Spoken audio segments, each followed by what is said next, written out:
Всем привет, ребят, с вами я, Семен. Сегодня я вам покажу, что находится в гибриды животных в аду и в раю. Если вы не знаете, то я вам могу очень сильно помочь. Появляемся мы в мире... Ой. Ну, вы уже, наверное, поняли, что это такое, но потом все объясню. Так, у меня все прогрузилось, и, ребят, смотрите. Если кто не знает, ад можно взять, если выполнить задание этого енота-шахтера.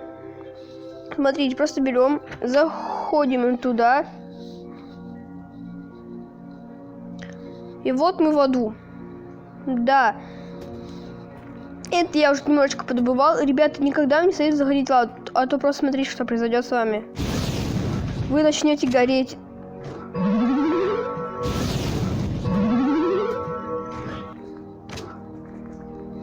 Тут встречается такая вот огненная руда, она вам очень сильно понадобится. Из этой огненной руды и из какой-то еще коричневой руды можно сделать вот такую вот лопату, которой можно добывать лаву и строить какие-нибудь защищенные дома.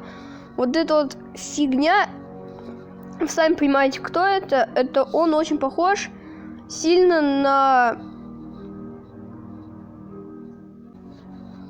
на злого противника из задания Король Бандит Фла. Но я побежал показывать рай. В раю не так все интересно, как в аду.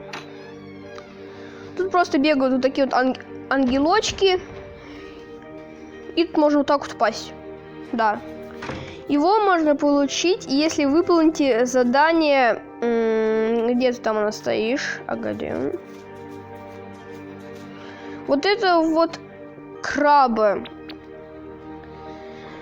Он вам даст фиолетовые семянки, и вы сможете вырастить это. Но оно вырастает очень быстро. Спасибо за просмотр. Всем пока. Ну и не забывайте ставить лайки, подписываться на канал.